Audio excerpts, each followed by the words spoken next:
A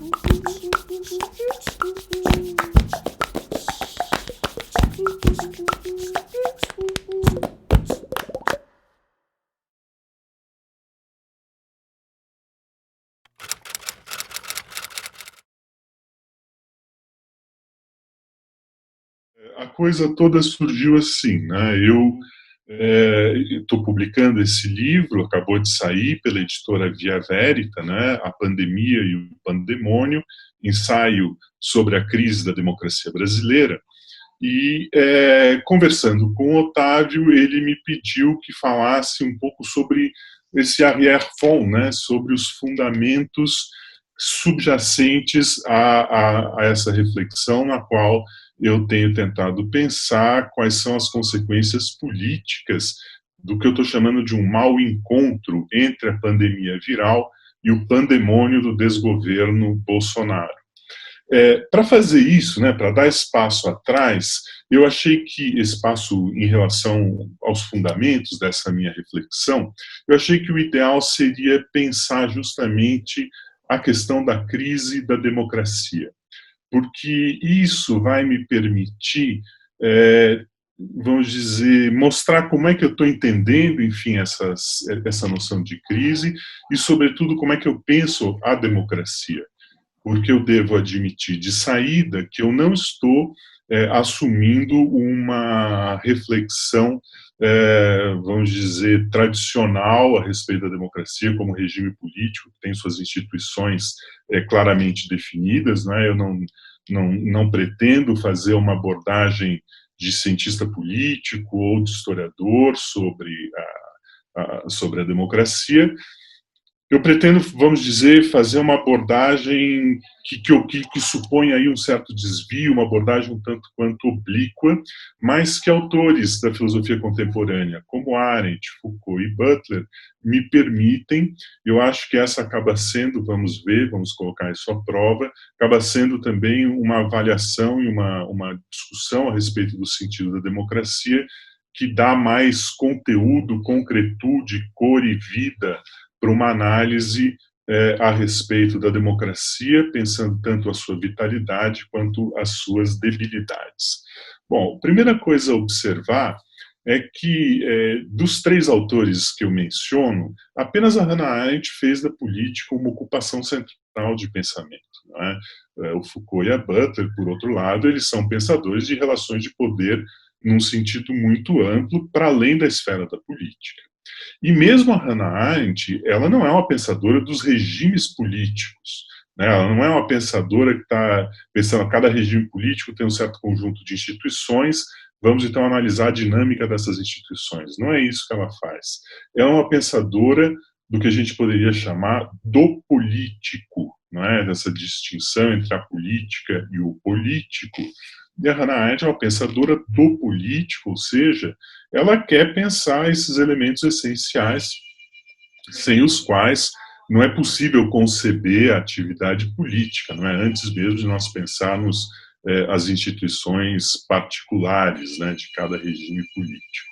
Bom, o Foucault e a Butler, por outro lado, eles vão ser pensadores da politização de diversos campos da vida social que antes eram considerados ou como pré-políticos ou como apolíticos, né? Então é por aí que eles têm essa ideia de politização de diversos campos da vida social, é por aí que eles ganham vamos dizer, o caráter de pensadores também de questões da política, mas pelo viés de uma reflexão sobre a sexualidade, sobre o gênero, sobre o corpo, sobre a vida doméstica, as instituições sociais, nas quais nós passamos a maior parte da nossa vida, né? A escola, o hospital, a prisão, a fábrica, etc.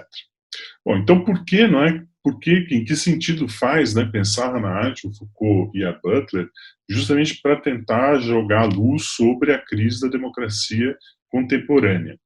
Se essa escolha se justificar, ela vai requerer, então, uma abordagem diferenciada da política e, sobretudo, da democracia. Tá? Esse desvio que eu estou propondo, ele exige, ele requer que a gente não pense a democracia como passível de definição nos estritos limites de um conjunto de instituições políticas específicas. Eu acho que é preciso fugir de uma discussão formalista a respeito da democracia, essa discussão a partir da qual, bom, o regime é democrático, se tem ali eleições regulares e legais, se tem liberdade de imprensa, se tem uma Constituição que confere equilíbrio aos três poderes, etc., se tem proteção a direitos civis, sociais, individuais. Claro que não existe democracia sem esses elementos, mas eu acho que não é suficiente pensar e viver democraticamente a partir dessas definições formais, né? Eu acho que essas definições formais não nos permitem entender se nós estamos diante de uma democracia viva e pulsante ou de uma democracia em crise.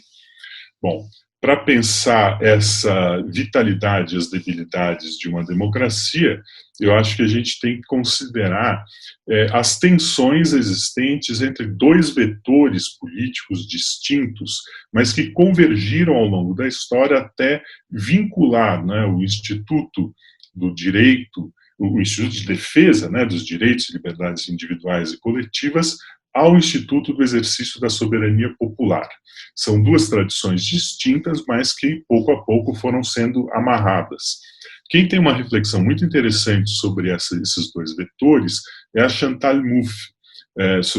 Penso aqui, sobretudo, num livro que se chama O Paradoxo Democrático. Mas mesmo essa concepção da Chantal Mouffe, eu acho que a gente ainda tem que ir além dela, não é?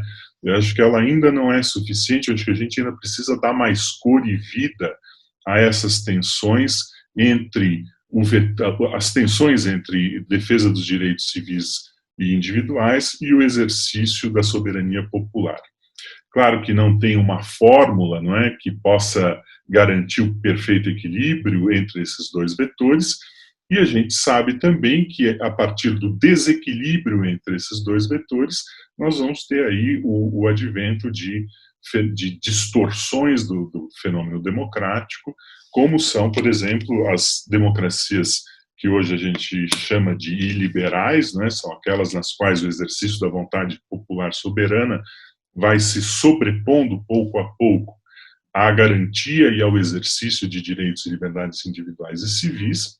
Nós temos também o fenômeno de democracias apáticas, que são aquelas justamente nas quais direitos, liberdades individuais e coletivas parecem assegurados, pelo menos talvez por uma maioria, mas é justamente a partir dessa impressão de que se tem direitos assegurados, há um desengajamento do projeto de um aperfeiçoamento das instituições democráticas por meio de lutas coletivas, e isso tende a levar a uma estagnação da democracia.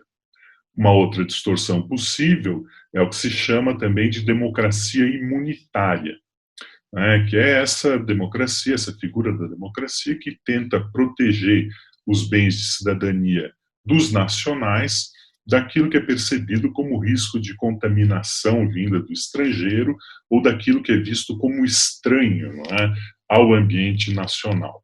Bom, todas essas noções, eu acho que pensar essas tensões entre os dois vetores, né, o vetor liberal e o vetor soberania da democracia, eu acho que a gente, para ir adiante disso tudo, não é, é aí justamente que entra o pensamento do Foucault e da Butler, né, como é que eles, me parece que permitem que a gente vá repensar vamos dizer, esse ambiente por dentro, não é, da vida democrática.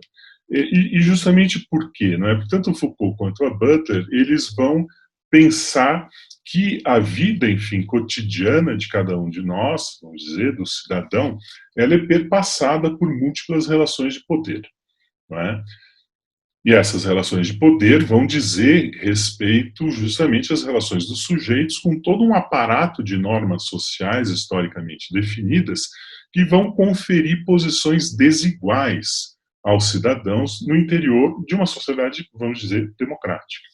Ou seja, não é, para a gente precisa ir além, então, de um conceito formal de igualdade cidadã e pensar, então, as desigualdades estruturais que se derivam de múltiplas relações de poder que perpassam e estruturam o tecido institucional da sociedade. E é aqui, então, que entram Foucault e Butler. Tá?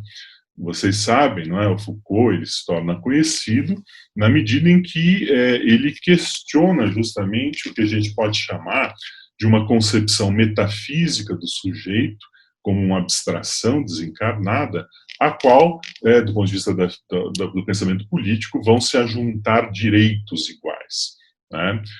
O Foucault vai nos mostrar como essa concepção de sujeito é um construto ficcional, né? Já que o próprio sujeito ele nunca está dado, né? Ele é o resultado histórico de um conjunto de relações de poder que nos constituem, Foucault diz, enquanto sujeitos assujeitados e enquanto subjetividades. Bom, o Foucault vai nos mostrar, não é, que o sujeito moderno ele é o resultado daquilo que ele fez de si mesmo, isso é o que o Foucault vai chamar de processos de subjetivação, mas também, evidentemente, daquilo que foi feito dele mesmo, isso que ele chama de processos de sujeição nos contextos institucionais cotidianos nos quais nós vivemos. A família, a escola, a fábrica, hospital, prisão, consultório médico, o mercado de competição contemporâneo, etc. Foucault analisou todas essas instâncias. Bom, em todos esses contextos institucionais, né, que são marcados por normas sociais reconhecíveis, é aí justamente que o sujeito vai se tornando quem ele é, ao manter relações com um conjunto de normas sociais que produzem efeitos de normalidade, produzem efeitos de normalização, e isso se dá justamente a partir dessa distinção normativa que para o Foucault é muito importante, não é? Entre os sujeitos ditos normais e os sujeitos ditos anormais. Vai ser justamente nesse contexto de reflexão, não é, que o Foucault vai formular a sua noção de biopolítica, que a gente pode introduzir agora, depois eventualmente a gente aprofunda, não é? Como, vamos dizer, essa instância que diz respeito a uma interpenetração fundamental entre vida e política e que é muito própria do nosso tempo, né? No nosso tempo, isso desde o século XIX, não tem política que não seja uma maneira de estabelecer figuras de governamento da vida dos indivíduos e da população. E ao fazer isso, justamente, sempre se vai reproduzir uma clivagem entre vidas integradas e vidas que parecem ameaçar a integração social, e daí vão se derivar várias consequências. Bom, essas considerações do Foucault, elas nos ajudam a desviar o olhar da ficção abstrata que define o sujeito como naturalmente equalizado, né, como colocado numa condição de igualdade frente aos demais. Isso é um pressuposto necessário de um discurso, de uma praxis democráticos, mas ele ainda é insuficiente, pois ele vai esconder justamente desigualdades estruturais, violências, exclusões, regimes, que a gente pode chamar assim, diferenciais de exposição ao risco e à morte. Então, todo o processo de normalização, como eu havia dito no textinho que eu enviei, ele traz consigo efeitos colaterais antidemocráticos. Não que ele seja intrinsecamente antidemocrático, mas ele traz efeitos antidemocráticos, pois claro, a produção do sujeito normal vai trazer consigo a domesticação de diferenças, ou mesmo a exclusão de diferenças que não se deixam integrar no contexto de um certo regime normativo definido historicamente. Bom, a Butler, na esteira do Foucault, ela vai nos ajudar a pensar como é que essas múltiplas relações de poder vão produzir hierarquizações entre diferentes formas de vida, não é? Visto que elas vão estabelecer uma separação, isso é a terminologia que a Butler usa, não é? Entre as vidas que merecem viver e ser estimuladas e as vidas abjetas, as vidas não inteligíveis, inaceitáveis, as quais não são, muitas vezes, nem sequer dignas de serem lamentadas quando deixam de existir. Então, a Butler vai ter toda uma reflexão sobre o luto, né, e sobre a importância, vamos dizer, política do luto. Bom, vai ser assim que vão se constituir, então, esses sujeitos que a gente pode chamar de sujeitos outros, ou de quase sujeitos, né, que são esses seres humanos marcados por processos de estigmatização, discriminação, e isso vai ser um problema extremamente grave para a vida das democracias, embora boa parte da teoria política e da filosofia política não cheguem a dar suficiente atenção a esse problema, né? Nesse sentido que eu acho que esses autores, Foucault e Butler, sobretudo até agora, são imprescindíveis para a gente reconsiderar o sentido mesmo da democracia. Porque, afinal de contas, não é? Como é que a gente pode aceitar como democrático uma convivência social na qual algumas vidas valem muito mais do que as outras? Essa é a questão central, me parece, né, a partir da qual se pode estabelecer, eu acho que se deve estabelecer, um vínculo exigente entre democracia e respeito à alteridade, à diversidade e à diferença. Quando eu falo num vínculo exigente, eu estou dizendo que isso não é um apêndice à consideração da força, da vitalidade, mesmo da crise da democracia, mas que esse é um elemento essencial para isso. Essa é a minha hipótese aqui. Porque, afinal, seria possível, não é, alguém se dizer um democrata e fechar os olhos para os processos de estigmatização cotidiana que permitem que algumas formas de vida possam ser expostas ao risco, expostas à morte em detrimento de outras formas de vida? Quer dizer, será que é possível haver democracia forte num contexto social onde vão predominar formas biopolíticas de distinção entre o que a Butler chamou de vidas vivíveis e de vidas inviáveis?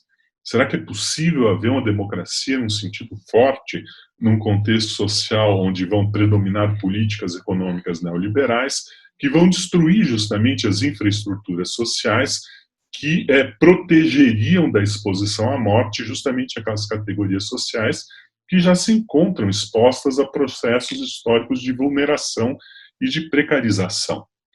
Como é que a gente pode pensar uma democracia vigorosa na qual as minorias são expostas ao risco cotidiano da morte? E aqui é muito importante a gente não pensar essa noção de minorias do ponto de vista quantitativo, mas do ponto de vista da sua posição marginal em relação às posições sociais que vão espelhar e vão reproduzir, ou vão tentar, enfim, se equalizar com as normas sociais prevalentes e hegemônicas. Como é que nós vamos poder, então, pensar, para dizer muito explicitamente a minha tese, como é que nós vamos poder pensar uma democracia vigorosa na qual mulheres, negros e negras, populações indígenas, quilombolas tradicionais, população LGBT, as populações que não praticam a fé cristã, as populações sujeitas a processos de precarização socioeconômica, quando essas populações todas se encontram sujeitas a relações cotidianas de poder que as fazem aparecer publicamente como vidas menos relevantes, como vidas dotadas de uma menos-valia em relação àquelas vidas que procuram encarnar, espelhar, reproduzir isso que eu estou chamando de ideal fantasmático do homem de bem. Né? É justamente a partir daí que eu estou formulando essa tese de que uma democracia se encontra em crise justamente quando essas populações historicamente vulneradas, sujeitas a processos históricos de precarização, vão se tornando objeto de agressão, de violência, de discursos, disseminação, enfim, discursos e atos reais e simbólicos de ódio, até o ponto em que essas populações podem se tornar objeto do abandono. Né? Então, se todo projeto aí, todo esse processo de clivagem normativa entre normais e anormais traz implicações antidemocráticas, porque vão submeter, enfim, os sujeitos políticos a relações de poder que os produzem como sujeitos desiguais, a crise da democracia vai se agravar quando se acentuam, não é, as agressões reais e simbólicas a essas populações que se colocam numa posição marginal em relação ao ideal normativo do homem de bem. Bom, a lição da Hannah Arendt vai entrar justamente aqui. Claro, se a Hannah Arendt não é uma pensadora capaz, não é, de entender as relações de poder que perpassam o tecido social e que constituem os sujeitos da política, inclusive as teorias feministas são muito críticas em relação a Hannah Arendt. Por outro lado, entretanto, ela vai nos oferecer uma compreensão extremamente rica e detalhada do que é que significa ação política. Não é? esse elemento sem o qual a gente não tem como pensar uma política democrática em sentido forte. Pois bem, para Hannah Arendt, não é? A política ela não vai se limitar de modo algum ao plano das ações e dos discursos situados nas instituições políticas em sentido estrito, não é? O parlamento, as cortes jurídicas, as sedes do poder executivo, mas a lição arendtiana ela está justamente em mostrar, esse é talvez o elemento mais essencial, né, para a gente extrair da Hannah Arendt, é justamente essa ideia de que a política se instaura quando quer que uma pluralidade de homens e mulheres se reúnam, discutam, discursem, tomem cursos de ação em comum. Quer dizer, o elemento básico, essencial da política é essa ideia de ação coletiva, de modo que não haveria espaços pré-determinados e delimitados para que aconteça essa instauração do político. Pois bem, a Butler vai reler a Hannah Arendt justamente a partir dessa intuição fundamental da Hannah Arendt, e ela vai tomar esse lema arendtiano, né, do direito a ter direitos, que é muito interessante, ela vai reler essa ideia justamente introduzindo essa inflexão para pensar que justamente as populações carentes de direitos e de outros bens de cidadania são justamente essas as populações, né, que dinamizam a vida democrática na medida em que elas se reúnem, concertam-se entre si e lutam coletivamente pelos direitos dos quais elas são carentes. Não é? Então, é justamente essa tentativa de alargamento do horizonte dado institucionalmente por uma democracia. Pois bem, para ir realmente já para a minha conclusão e fazer uma rapidíssima ponte com os temas mais aparentes no livro, ora, eu acho que o bolsonarismo ele vai ter que ser entendido como uma instância responsável pelo agravamento de uma crise que já era grave da democracia brasileira, e o sinal mais claro desse agravamento, num primeiro momento, para mim, foi toda aquela onda de discursos e ações violentas, tanto do ponto de vista simbólico quanto como real, contra aquelas populações que eu mencionei há pouco, já historicamente submetidas a longos processos aí de precarização e de vulneração. Então não é nada gratuito, não é o clima de acentuado pânico moral que vai se instaurar entre nós com o bolsonarismo, pelo menos desde ao longo da campanha de 2018 e depois do primeiro ano do governo Bolsonaro. Pois bem, com a chegada da pandemia, isso que já estava agravado, então já tínhamos uma crise prévia ao bolsonarismo, a crise da democracia. Com a chegada do bolsonarismo ao poder, essa crise se torna ainda mais agravada. Bom, agora com a pandemia, nós ultrapassamos, não é, esse limiar da tradicional agressividade contra as populações minoritárias, porque isso vai se ver transformado em puro descaso para com a totalidade da população brasileira. É nesse sentido, para concluir, que me parece que existe um vínculo entre crise da democracia, bolsonarismo e a pandemia.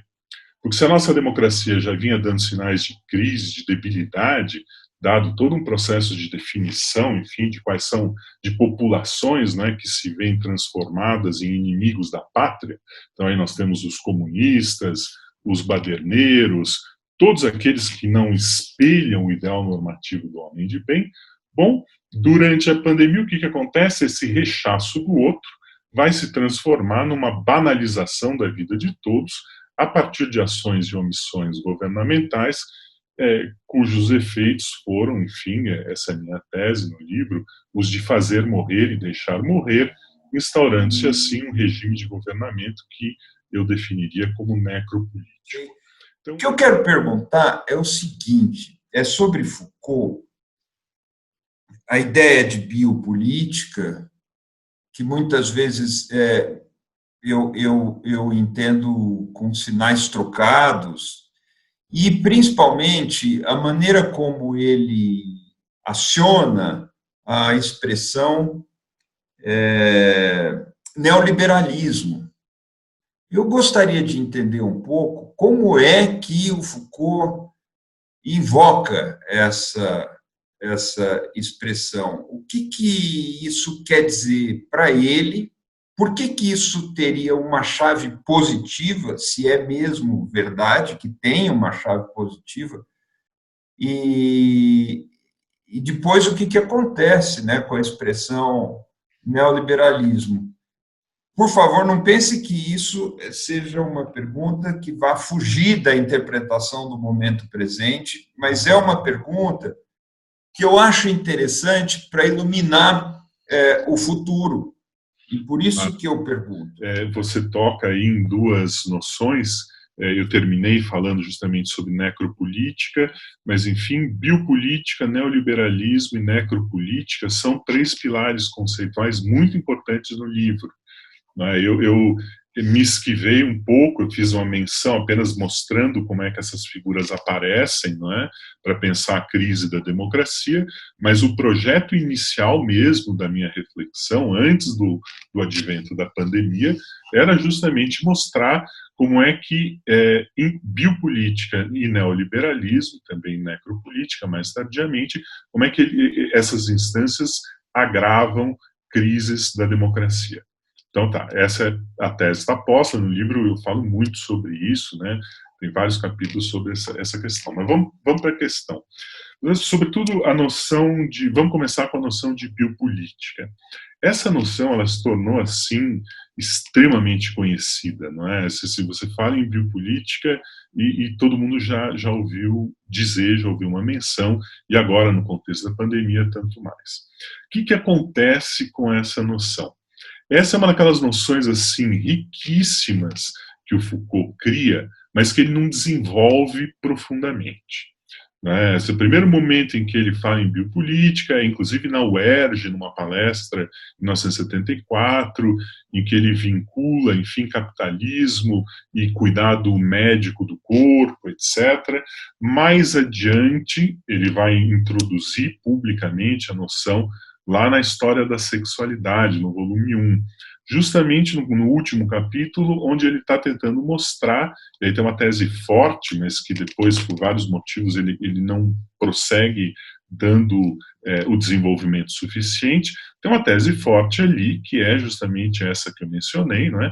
De que, a partir do século XIX, se opera uma mutação na natureza mesma do poder soberano estatal, de tal maneira que ele não pode mais, vamos dizer, as justificativas pelas quais este poder é capaz, o poder soberano é capaz de dar morte, elas se transformam, não é? O Foucault vai dizer o seguinte: bom, o soberano era esse que deixava viver ou fazia morrer, não é? Emitia uma letra de cachê e o sujeito ia parar na Bastilha e ficava lá. Pois bem, os motivos que, vamos dizer, que permitem, enfim, ao poder soberano ser um poder de dar morte, o Foucault vai dizer que eles vão se transformar na virada do século XVIII para o XIX, e isso vai prosseguir até hoje, de tal maneira que agora o poder soberano só pode dar morte na medida em que se trate de preservar, de proteger vidas. Então nós temos aí uma figura que traz consigo um certo elemento paradoxal, e você justamente mencionava a questão de sinais, né? Afinal de contas, a biopolítica, ela tem um elemento positivo, ela tem um elemento negativo, ela tem os dois elementos. Né? E isso, inclusive, é o que permite que vários teóricos se apropriem contemporaneamente da noção de biopolítica para explorar um viés positivo, que é o viés do cuidado da vida, e por aí você chega até a bioética, você chega, enfim, a políticas sanitárias de preservação da vida, tudo aquilo que faltou para nós no contexto da pandemia e que sobrou para alguns poucos países, né, governados por mulheres, muito interessantemente, mas tem também outros autores que vão puxar, vamos dizer, o que a gente chamaria aí de viés negativo da biopolítica. Talvez o mais famoso deles é o George Agamben, que vai estabelecer uma conexão entre biopolítica e estado de exceção. Né? Tem um autor italiano muito interessante, que é o Roberto Esposito. Ele vai dizer que, de fato, Foucault, ele com noção de biopolítica, ele permite esses dois ramos, não é? uma política da vida, que é, enfim, uma política de proteção, de incentivo, de multiplicação da vida. O Antônio Negri, por exemplo, vai ser um pensador dessa vertente. E você vai ter as políticas sobre a vida, segundo o Espósito. Aí o Agamben, o próprio Espósito também seguiriam por essa via. Então, vamos dizer, qual que é o elemento, vamos dizer assim, que me permite pensar o vínculo entre biopolítica e crise da democracia? O Foucault ele mostra que todo e qualquer processo de defesa, proteção e incentivo da vida depende da instauração de uma clivagem entre o que deve viver e o que deve morrer. Ele vai chamar isso de racismo de Estado por várias razões. E essa noção vai ser super importante para o Achille Mbembe, que vai desenvolver a noção de necropolítica, por causa, sobretudo, dessa noção de racismo. Mas essa noção é muito importante para Butler também. A gente não encontra a noção de biopolítica na Butler, mas você encontra essa clivagem entre as vidas viáveis e as vidas inviáveis. Isso aí vem diretamente da maneira como Foucault pensou a relação entre poder e vida, entre política e vida, que está implícito nessa noção de biopolítica. Então, a noção de biopolítica tem um duplo sinal.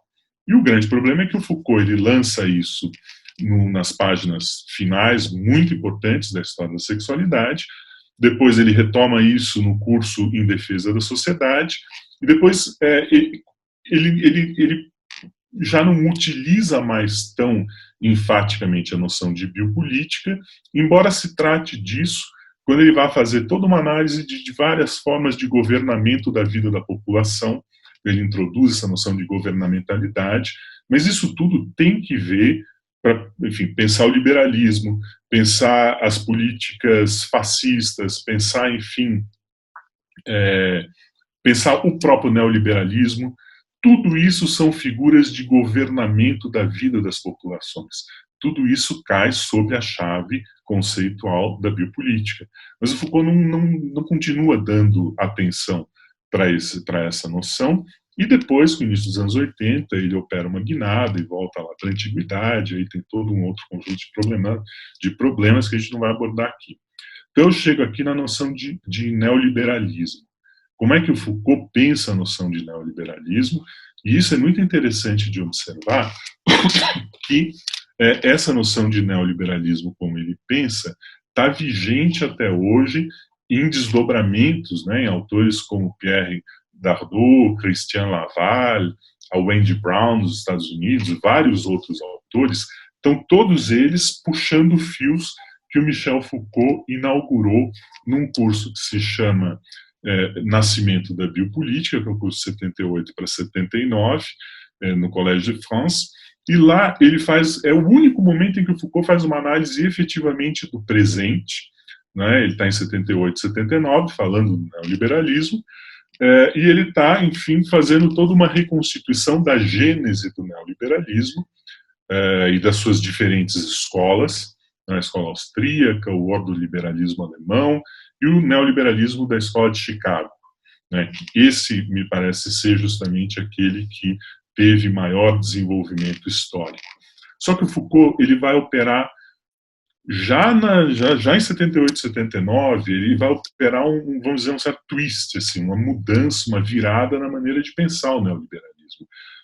Porque ele não vai pensar o neoliberalismo como, vamos dizer, nem como doutrina, nem doutrina econômica, nem como ideologia, mas vai pensar o neoliberalismo como uma certa racionalidade de governamento da vida de populações, uma racionalidade de governamento que tem no mercado de competição a sua matriz normativa principal. Então, o que o Foucault vai fazer? Ele vai tentar mostrar justamente como é que que a característica fundamental do neoliberalismo para o Foucault, e isso persiste na Wendy Brown, no Laval, no Dardot, o central no neoliberalismo não é pensar exclusivamente uma relação determinada entre o Estado e o mercado, mas é pensar como é que a normatividade concorrencial do mercado sobre o neoliberalismo tende a se expandir para além do horizonte econômico, tende a fagocitar a totalidade da vida social, até o ponto, enfim, que hoje a gente pode pensar aí um mercado da vida amorosa, um mercado, enfim, das relações políticas, um mercado acadêmico intelectual, um mercado dos artistas, não um mercado enquanto instância de determinação do valor de alguma coisa, mas o mercado como essa instância que faz com que a gente esteja continuamente tentando nos adequar a mecanismos concorrenciais de competência para valorizar o nosso capital humano. Então, Foucault ele vai refletir muito sobre os teóricos principais do neoliberalismo, e aqui, sobretudo Gary Becker, ele vai se debruçar muito, e ele vai vir com essa tese assim, de que, do ponto de vista do neoliberalismo, o elemento principal é uma concepção do ser humano que articula, enfim, a concepção do homem como um homo economicus, como um agente no mercado de trocas, ao qual, mas um homo economicus que está vinculado ao que ele vai chamar de teoria do capital humano, um homo economicus que precisa continuamente assumir para si a tarefa de produzir seu próprio capital. Da onde vai vir toda essa ideia de sociedade de empresa e de empreendedorismo, até o ponto da gente chegar na ideia de empreendedorismo de si mesmo. Pois bem, autores contemporâneos, como a Wendy Brown e o Laval e o Dardot, vão tentar mostrar como é que essa colonização da lógica concorrencial é extremamente complicada, extremamente perigosa para a vida da democracia, a começar já pelo fato de que você tá lidando não mais talvez com o cidadão ou com o agente político, mas com o consumidor, com o empreendedor, com este que, enfim, cobra do público as suas próprias demandas privadas. Quer dizer, você tem todo esse processo de privatização do público, pode ser entendido a partir dessa chave Foucaultiana, que pensou aí o neoliberalismo como uma racionalidade de governamento de vidas. Quer dizer, então é muito diferente de um entendimento do neoliberalismo segundo uma chave de teoria econômica. Mas só para ficar com uma ideia, me parece que, às vezes, de Foucault, a gente fica com a sensação de que algo da vigência do que ele chamou de neoliberalismo poderia ser libertador. Ou isso é um equívoco na leitura? Olha, eu acho que isso é um tema importante, sabe, Eugênio? E isso também tem gerado várias polêmicas, né? Então você vai ter toda uma linhagem de intérpretes Foucaultianos que vão ver o Foucault como profundamente crítico do neoliberalismo. Em certa medida eu me insiro aí, mas eu sei que há também toda uma outra vertente de intérpretes Foucaultianos que vão fazer a valorização do Foucault e da relação com o neoliberalismo, e você vai ter os críticos do Foucault que vão dizer que o Foucault não passava de um neoliberal. Quer dizer, no fundo, o que tem aí, assim, para Foucault, as relações de poder, elas nunca são ou positivas ou negativas. Ele vai dizer que as relações de poder sempre nos apresentam problemas, elas são sempre perigosas, e a gente precisa saber o que está em jogo. Esse é o ponto.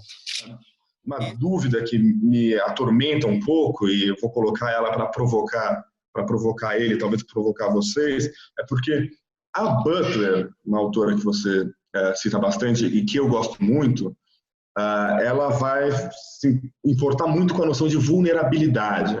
A gente poderia dizer que esses grupos abjetos, esses grupos excluídos, eles estão numa posição vulnerável.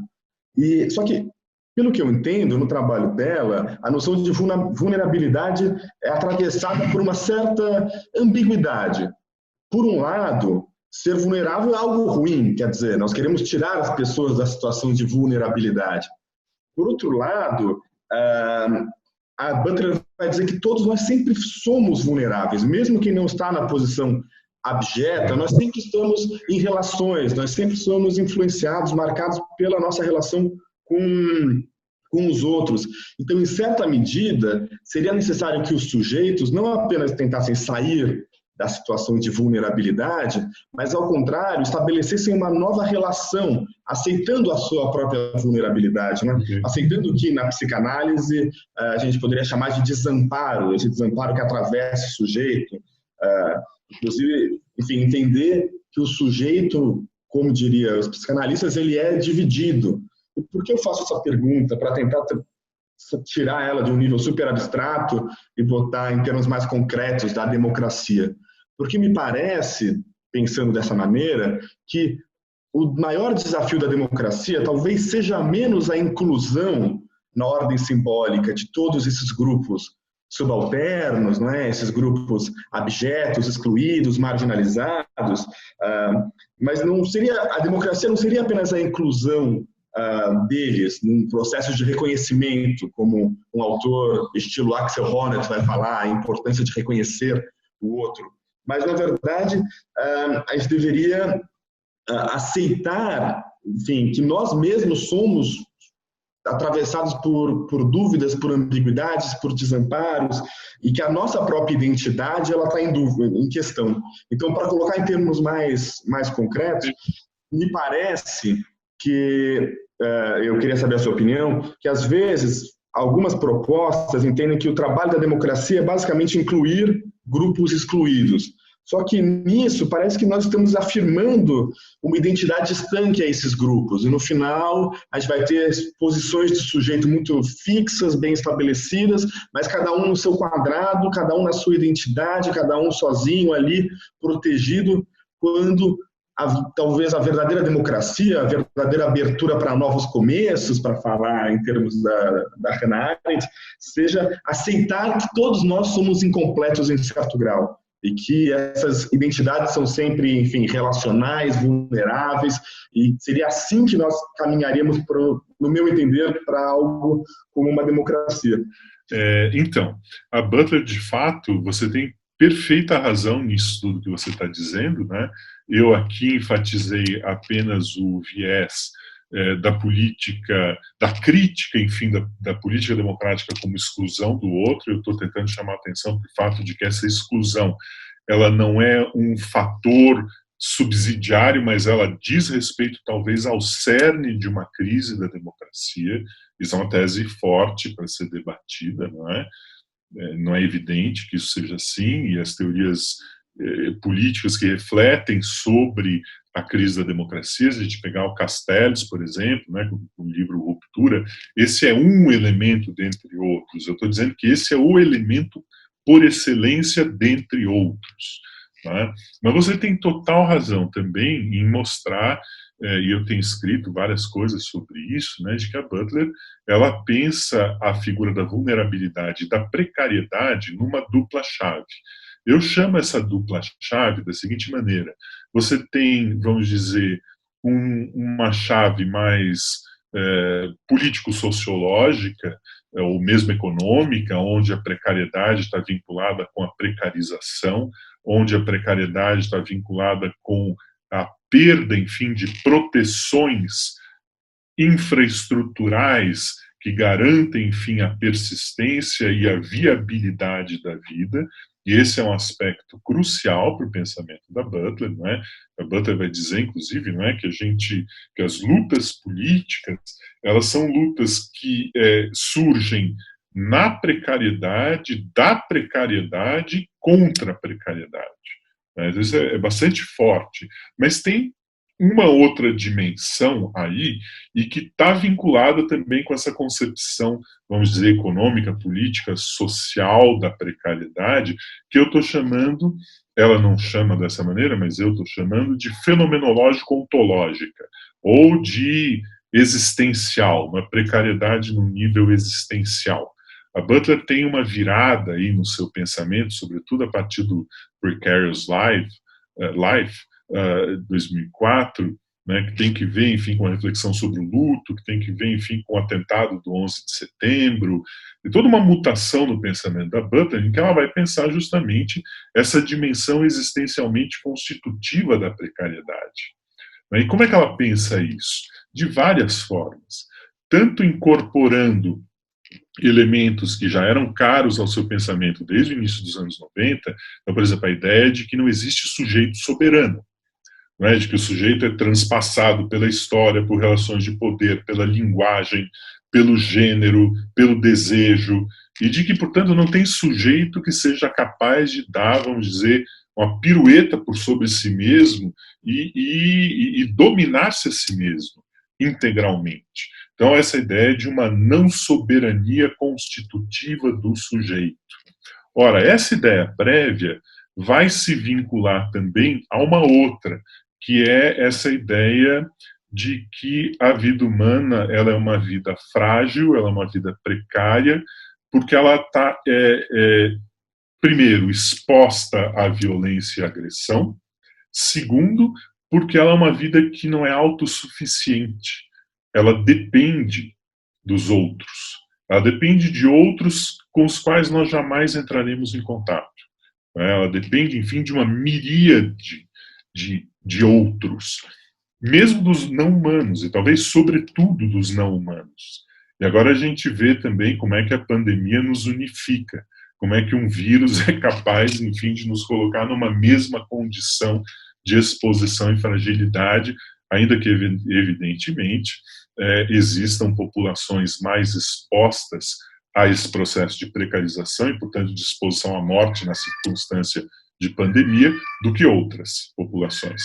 Então, o que acontece? Você tem efetivamente essa dupla chave, e eu acho que essa dupla chave ela tem uma articulação interna, porque, no fundo, justamente a Butler, como pensa a precariedade também como essa não soberania, como essa dependência, essa mútua codependência, ela vai enfatizar, ela vai se desviar da ideia de constituição de identidades estanques, não é? A ideia de políticas identitárias fechadas sobre si mesmas. Justamente por quê? Porque não existe identidade ou não existe existência humana que possa se bastar. Portanto, não pode haver também a figura de políticas identitárias fechadas sobre si mesmas. Não é à toa que ela vai, esse é um tema que persiste desde do Gender Trouble até as últimas reflexões dela, a ideia de políticas de coalizão. Não é? A Butler está pensando justamente a coalizão entre diferentes facetas das populações mais sujeitas a processos de precarização. E, no fundo, a tese é a seguinte: se todos nós estamos sujeitos à precariedade, à vulnerabilidade, existem determinantes políticos, econômicos e sociais que agravam que introduzem o elemento diferencial e de desigualdade nessa precariedade que nos é comum. Ora, a política vai exigir justamente a articulação dessas categorias. Então, quando eu relaciono a Arendt e Butler, e a Butler, de fato, vem recuperando muita coisa interessante da Hannah Arendt,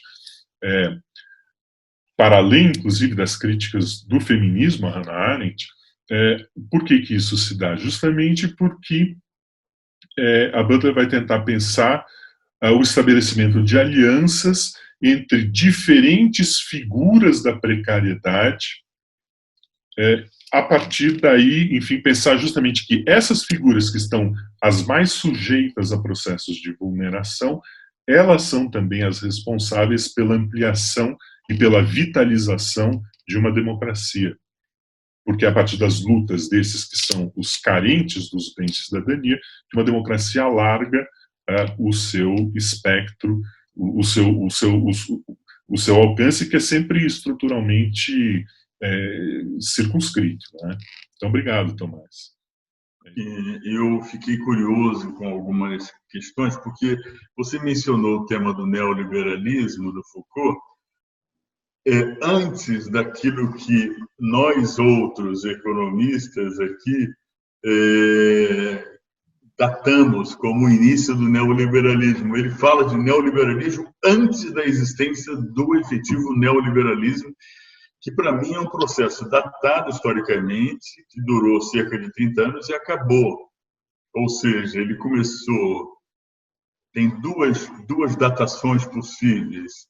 Ele pode ter começado com Thatcher e Reagan, dentro desse espírito todo de dar liberdade ao mercado, o máximo possível, à economia, mas eu acho que a melhor datação é no famoso Consenso de Washington, em 1989, que aí entrou para valer a tese da desregulamentação do capitalismo. Deixa o capitalismo correr solto, que ele resolve todos os problemas de todos os países.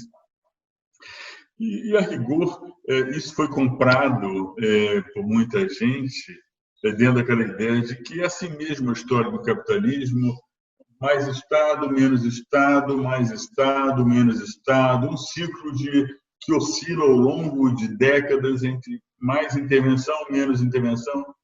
Só que foi longo, um período de 30 anos, o neoliberalismo, mas ele, pelo que eu aprendi com você aqui, dialoga pouco com a visão do Foucault sobre o neoliberalismo, porque o neoliberalismo, primeiro, acabou em 2008, praticamente hoje não existe mais política neoliberal, no sentido, hoje, a regulamentação ganhando momento desde a crise de 2008, hoje, praticamente, sobretudo agora, no momento pós-pandêmico, o Estado entra pesadamente, ninguém fala mais em neoliberalismo, e só no Brasil, com essa figura arcaica do Paulo Guedes, que carregando uma ideia que foi viável no único país do mundo onde houve uma combinação entre extrema-direita e neoliberalismo, foi no Chile, há 50 anos atrás. Então, de lá para cá, não há nenhuma evidência mundial, histórica, anedótica, de convivência entre neoliberalismo e extrema-direita. Então, eu trago esse tema porque você está refletindo a questão da democracia no Brasil, e nós estamos vivendo sob um regime de extrema-direita, e tem um personagem lá chamado Paulo Guedes com ideias arcaicas que estão completamente deslocadas, ideias fora do lugar, né? Não cabe mais no mundo de hoje. Todos os economistas ortodoxos que eu conheço acham o neoliberalismo no sentido que se conhece, aquela primazia da liberdade total dos capitais. A própria globalização financeira acabou, né, com a crise de 2008, não existe mais aquela coisa de alocação do capital em vários países, explorando as bases de capital.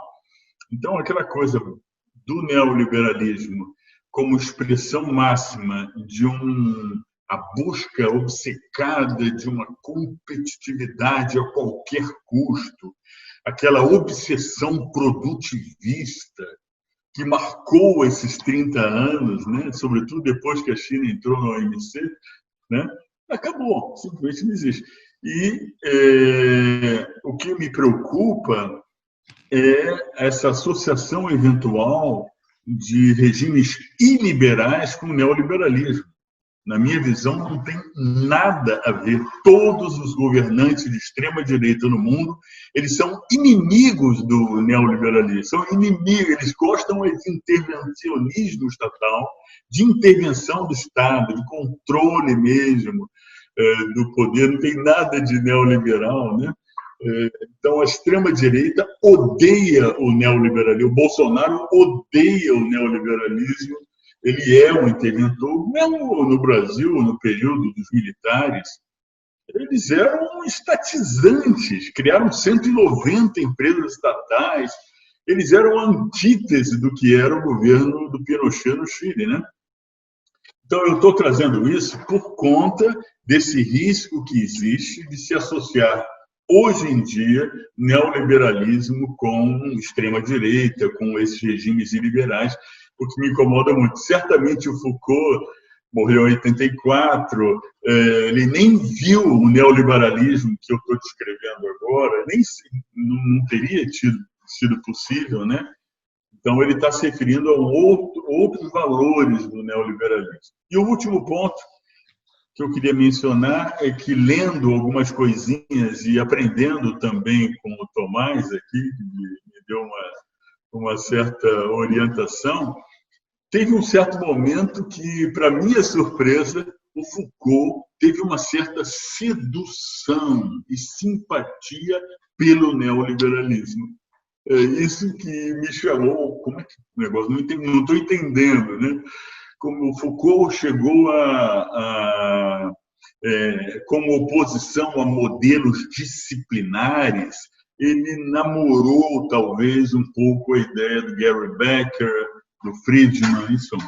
Então, são esses os pontos que eu queria trazer para você. O curso do Foucault sobre o neoliberalismo, ele é de 78 e 79, portanto ele é contemporâneo do Reagan e da Thatcher. Ele não está falando do Reagan e da Thatcher, né? Ele, de fato, ele vai buscar as fontes do projeto neoliberal,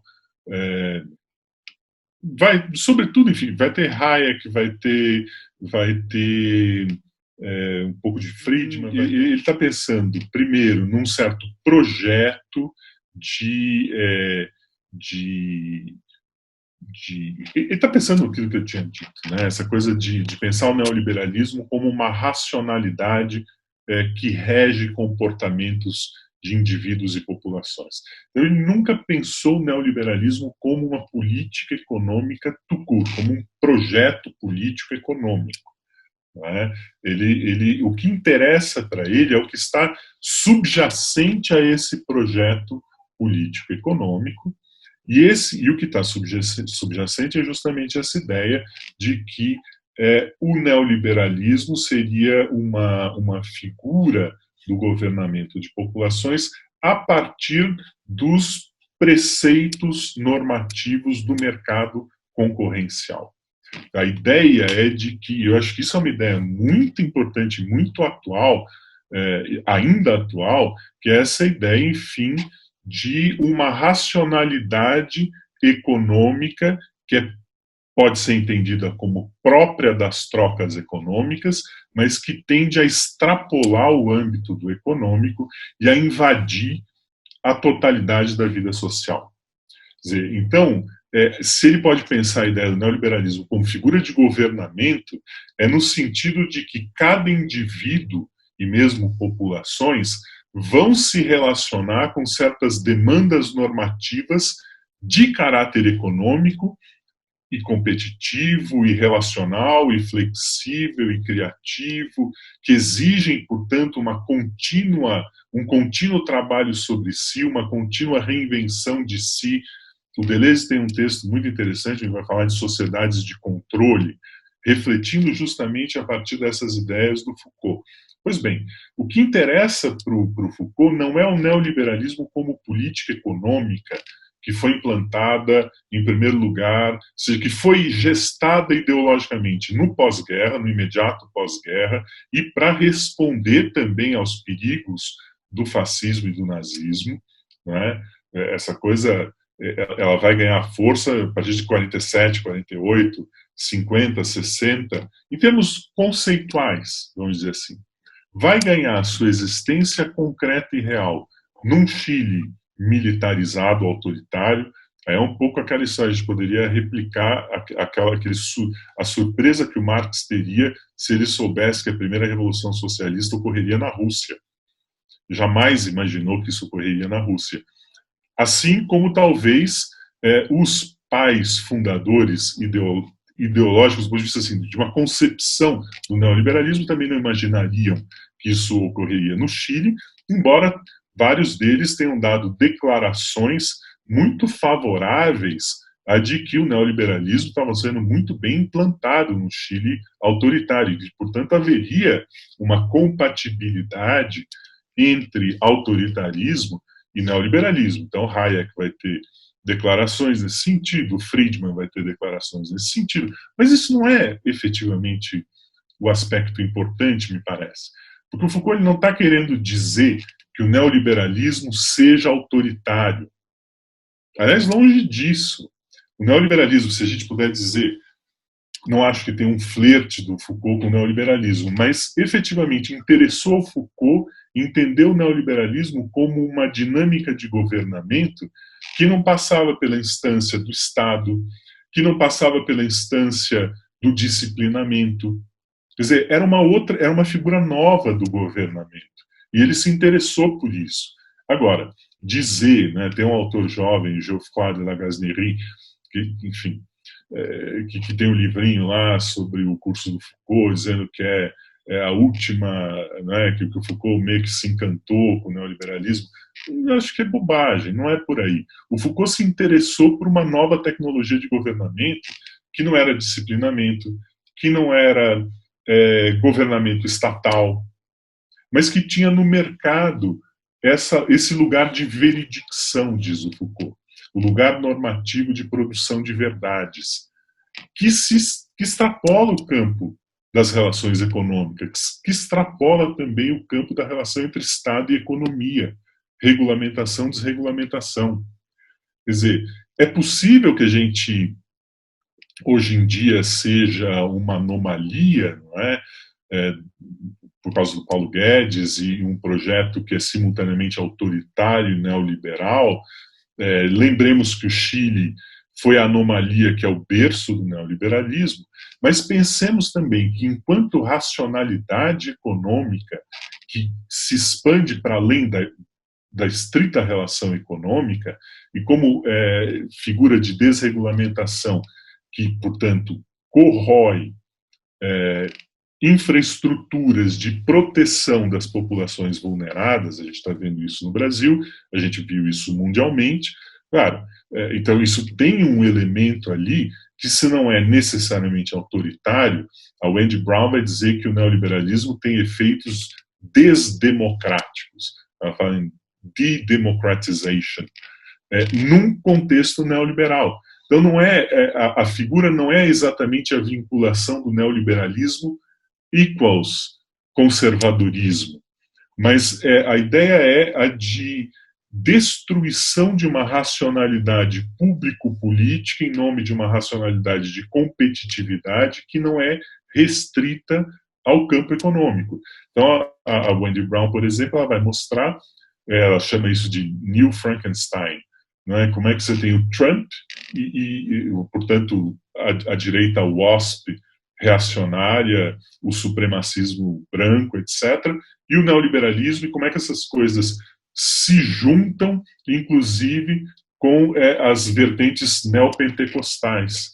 Né? Isso forma um Frankenstein, ela diz, mas forma um Frankenstein que tem como denominador comum uma aversão a ideais democráticos, de inclusão e de luta política. Quer dizer, desse ponto de vista que tem um problema grave aí do neoliberalismo. Eu queria fazer algum questionamento, né, assim, ver como é que você encara, porque assim, eu venho do mundo do trabalho, né, num diálogo forte com a psicanálise também, né, e essa discussão, assim, quando você começou a falar uma série de momentos sobre o sujeito, né, o sujeito que sujeita, né, que se sujeita, né, que você citou Foucault, bom, a gente pode até votar o Etienne de la Boétie, né, lá para trás, e mesmo a ideia da situação antropológica fundamental do Laplanche, na realidade somos todos dependentes, né? Mas a gente, em determinado momento da vida, busca uma certa emancipação. Eu acho que esse tema que eu gostaria de entrar um pouquinho mais, até porque, mesmo que seja datado historicamente, eu acho que o Fordismo e o Taylorismo eles moldaram as nossas mentes e criaram uma desigualdade monstruosa no mundo, onde a gente fala em democracia, né? Mas a gente vive situações nas fábricas e depois nos serviços e nas universidades, depois eu explico por que isso também, a gente vive uma situação de extrema alienação no sentido psíquico do termo, né? Assim, a gente, para dar conta de algo que não faz sentido na vida, a gente precisa dos mecanismos psíquicos de defesa que são, por si só, empobrecedores do pensamento e da subjetividade. E aí a gente pensa na capacidade, no poder de agir na polis, né, que seria, vamos dizer assim, um conceito bem genérico, eu não sou especialista de democracia.